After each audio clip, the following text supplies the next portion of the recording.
There are two reasons why Georgia is projected to be the number one team in college football this year, has the best championship odds, and it's not Ohio State, right? Two reasons why they are ranked ahead of Ohio State.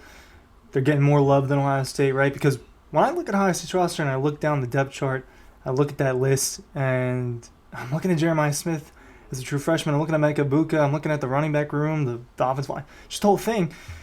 I kind of sit there and I think, well, Ohio State might have a better football team than Georgia, or at least a better roster on paper. And that's been a lot of the buzz this offseason. Comparing these two, it feels like they're in their own tier of college football ahead of the Oregons and the Texas and the Alabamas of the world. But ultimately, it comes down and it boils down to two reasons why Georgia is getting more love than the Buckeyes are. First reason is Kirby Smart, and it's the simplest reason. He's the best coach in college football. You go look at all the lists. Everybody's got Kirby as number one. Now that Nick Saban has retired, it's undisputed. It's undisputed among college football fans and experts and coaches that Kirby Smart now is the new king of the sport, ahead of not ahead of Nick Saban, taking Nick Saban's place. Right? Nick Saban was the GOAT, and now Kirby is on a similar path in terms of winning, and it feels like maybe we're at the beginning of something in terms of watching what Georgia football is becoming a potential dynasty. It seems like they're at the start of that. Well, when you compare Georgia to Ohio State, one of the biggest things that leans Georgia's way is the head coaching spot with Kirby. And Ryan Day's been the head coach for Ohio State for a few years, has led them to college football playoffs, has led them to big bowl wins, right? But he hasn't led them to a national championship, and now they've lost to Michigan 3 times in a row. There's pressure, and it's hard to make an excuse for a coach or anybody when you have C.J. Stroud and Marvin Harrison Jr. and all that talent like that you have over the last few years, and you lose to Michigan 3 seasons in a row, right? It's just hard to think that would happen with Georgia, right? Georgia's not losing. Obviously, none of Georgia's top 3 rivals are playing at the level that Michigan is playing, but Kirby Smart isn't letting that happen. And he led Georgia to back-to-back national championships and beat Ryan Day in a head-to-head matchup where Georgia had the better team for sure. And honestly, Ohio State should have won that football game the way that it was going. That was just a total second-half miracle comeback by Georgia. But ultimately, Kirby Smart was a big reason for why. The adjustments were better for Georgia in the second half, and the more talented team ultimately won. Well, with Ryan Day, if this isn't the year, I mean, their roster, I don't know if it's ever going to be as stacked as it is in the year 2024. This feels like it's the year, right? You've got to beat Michigan. You've got to make a national championship. Those things need to happen again for a guy that he's not on the hot seat, but it's gone up a few degrees. It's definitely gone up a few degrees.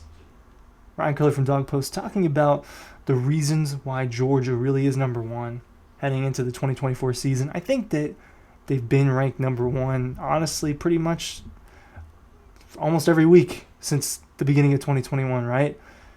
They got that number one ranking pretty early on with that, and then they move on and win the national championship that year, win a national championship the next year. We're ranked almost number one almost the entire time last year.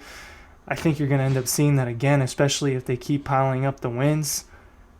The thing with Georgia is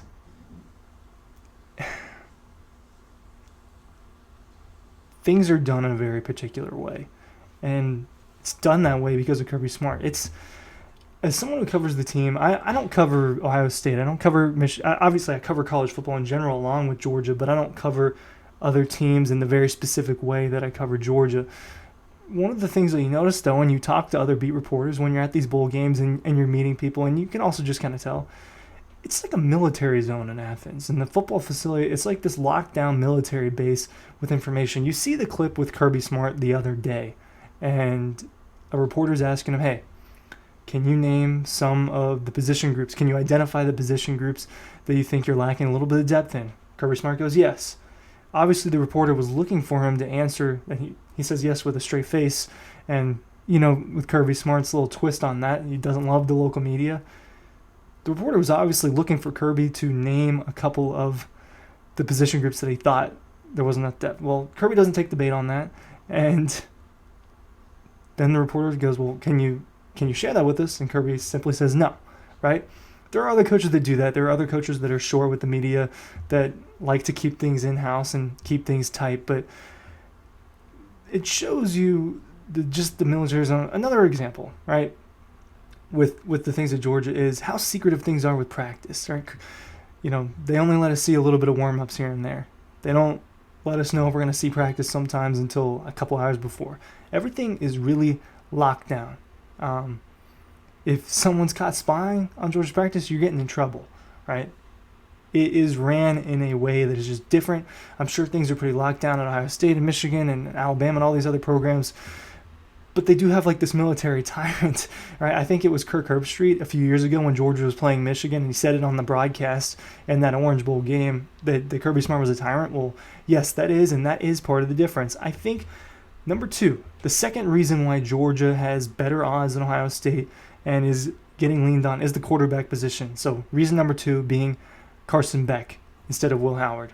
It really comes down to two people, right? Because you can look at, like I said, you can look at Ohio State's roster, you look at their schedule and it's a little bit easier. I think their path to getting to the national championship is going to be easier than Georgia's. They don't have to deal with 3 top 6 teams on the road. They don't have to deal with Tennessee and Clemson and their rivals in addition to that. They got to deal with Michigan. They got to deal with Oregon. Everything else is kind of easy, and they should win every other game. Like, their absolute floor should be 10-2. You could argue Georgia's floor for this season is lower than that. If they might be a couple injuries away from a 9-win season, right? I'm not predicting anything like that, but that's the difference with Georgia. Well, Carson Beck is one of those differences, and simply because he's projected to be much better than Will Howard. Will Howard, good couple years at Kansas State, not great. I think that he's not necessarily this clear upgrade from Kyle McCord and Ohio State's offense, who had a generational talent among with a lot of other elite talents, just was not as good. And it shows you the drop-off from having an elite quarterback and dropping off to an average quarterback, and that's what Kyle McCord was last year. You get Will Howard. I just don't think that he's that much of an upgrade, and I think that transitioning to a new program, no matter how good the situation is at quarterback, it's not necessarily easy in that first year. Even you saw Joe Burrow. His transition was not super easy on an LSU team that was loaded with NFL talent. It took a year. Another LSU example, Jaden Daniels, that took a year at LSU to turn into something elite. It took Stetson time to turn something into something elite when he transferred back to Georgia. Transfer quarterbacks don't necessarily just ball out. It's part of the reason why there are some reservations with Dylan Gabriel in Oregon. He's obviously a little bit older, and maybe that situation is a little bit more catered for him, but Carson Beck is a huge difference. When you have the guy that is a projected Heisman finalist, right? Dylan Gabriel has the best odds now instead of Carson. It makes things easier because Georgia did it with Stetson Bennett twice, a guy that no one was talking about as a top 10 quarterback ever in college football. Obviously, he became a Heisman finalist, and he was deserving of that, but people view Carson Beck as a much, much better quarterback. And now in 2024, you saw what he was able to do in his first year as a starter, getting almost 4,000 yards, having a great 4-1 touchdown interception ratio, leading Georgia to 13-1, leading Georgia to a 60-point win over Florida State. They only lose one game by 3 points. That's Carson Beck's college football resume so far. And that was just year one of a starter. Now it's year two. There's less transition for this offense. It's year two of a system with Mike Bobo that's not being tinkered as much as going from Munkin to Bobo. And you look at it and you just say, wow, this Georgia offense is going to be really, really good. And you know that a Kirby Smart, Glenn Schumann, and now Travaris Robinson defense is also going to be elite. Will it ever be as elite as it was in 2021? It's not fair for us to put that comparison on them, but it should be a very good one. It has potential to be better than it was last year. The offense is definitely going to be better than it was last year. I feel 100% confident saying that. Now, I say all this to say Ohio State very well could win the national championship, and I think Will Howard will have a good year for Ohio State. I think that there's a reason why they went out and got him in particular. He's going to be solid at the very least, and Ohio State's going to be competing for a national championship. But those are the reasons why Georgia is ranked ahead of them. Otherwise, they wouldn't be. If it wasn't for Kirby Smart and it wasn't for Carson Beck, we would everybody, not just Joel Klatt, everybody would be pointing at the Buckeyes as the best team in college football. There you go. Thanks for watching.